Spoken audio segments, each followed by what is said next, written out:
All right, continuing the Encompass series, you've set the nuts and bolts up of the file. You've set the agency, you've set the closing cost, and you've initially set up the parameters that the borrower was looking for per the conversation. Now, you want to make sure you're doing all the little pieces that are going to make this deal make sense. First things first, if you're going bank retailed or brokered, know the difference. Retailed means you're going through Texana. Brokered means you're going to anybody else other than Texana. AFR, UWM, Click and Close, any of those TPO programs that we go through, you're going to broker those deals out and make sure you indicate that here in Encompass because it will change your milestones. Right now, we're going to keep it in retailed. I'll do another video on brokered later on. Self-source means it came from you. Manager referral means it came from the branch in any capacity. The branch spends a lot of money to refer deals to you if that is to happen. So we want to go ahead and make sure we get the manager referral there so the compensation can be correct, so the branch can be reimbursed for their lead sources. And then you're going to go down here. Uh, you're going to go down here to the rest of the data information and start inputting it. So instead of filling it in here, I want you to go to page 1, and that's where this video really picks up and starts. Page 1 of your application is truly your page 1. So you're going to go in here, you're just going to fill it out.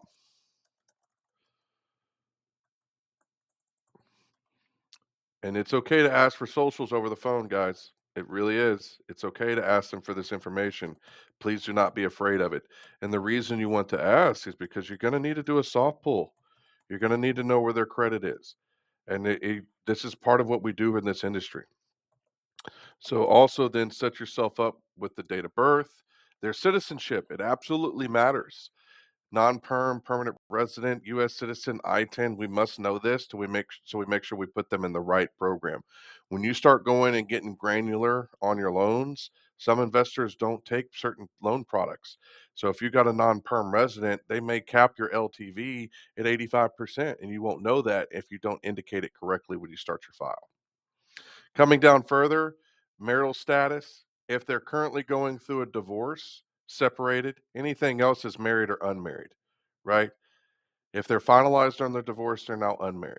If they're currently still married and they haven't talked to their ex-spouse in 5 years, they're still married, right? So we need to indicate that so it's done correctly. Some of you guys live in community property states, and we can't be doing anything without the other spouse knowing, and we need to indicate that.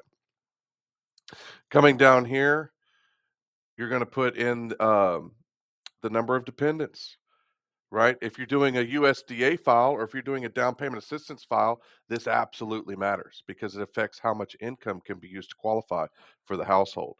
So I'm going to go ahead and do 3 here. If I put my wife there, she'll get mad. So we do 17. Look at me, 11. I can't, I know my favorite, the 4-year-old. I got her date of birth down. Now, the phone number is the phone number which we can contact the borrower, right? That's easy. It needs to be a real phone number. Cell phone number, same thing. If it is the same number, no big deal. Just boom, just like that. Work phone is going to be pulled in from page 2, but this needs to be a phone number that can verify that the buyer works at that employer, right? I don't want 1-800 Amazon. That's not the phone number that we're looking for. We're looking for somebody over at the company that can verify that that person actively works there. 862, 8600, and then an email because they're going to disclose documentations to these people. So we're going to need to have an email that we can reach out to them and get them disclosures sent to them as quickly as possible. Current address, we need at least 2 years of residency, right? At least 2 years. So we're going to do one, help me buy in Hendersonville. And actually, you can just bypass that, go straight to the zip 37075, and it'll input the rest of that data for you. Now, again, you're going to have at least 2 years worth of residency. So let's go ahead and put that there and here. And if you don't, then you need to figure out where they were living and don't just make up a number because here's what's going to happen. You're going to start a file and then the underwriter is going to go verify addresses and it's not going to check out and you're going to have a whole lot more paperwork because you were trying to rush through this when it would just been easier to list all the addresses and then have credit send a letter of explanation. I mean, honestly.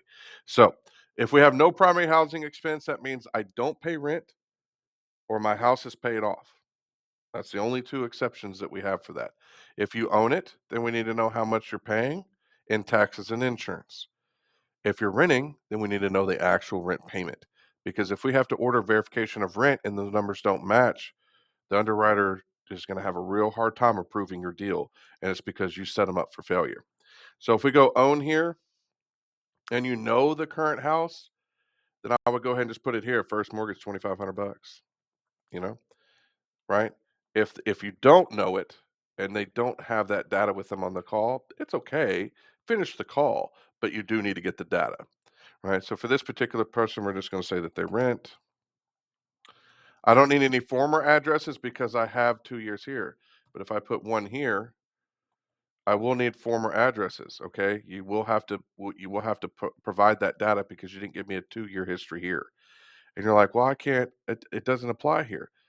Uncheck it, and that will be able to be applicable. So just make sure that you're monitoring that because again, I don't want you to get into underwriting and your deal gets smashed because we didn't fill out the application correctly because we were trying to rush. The only time you would do a mailing address different than a living address is if they receive their mail off property. Sometimes you have clients that have notoriously hit mailboxes or unsafe situations for them to check their mailbox, so they have a PO box, which is fine. You can get mail at a PO box, you just can't live at a PO box. So you want to go ahead and do mailing addresses as the PO box, but again, never as a current address because you can't live in a PO box, right? And then finally, the military service. Okay. Do you have it or do you not? It's a really easy question.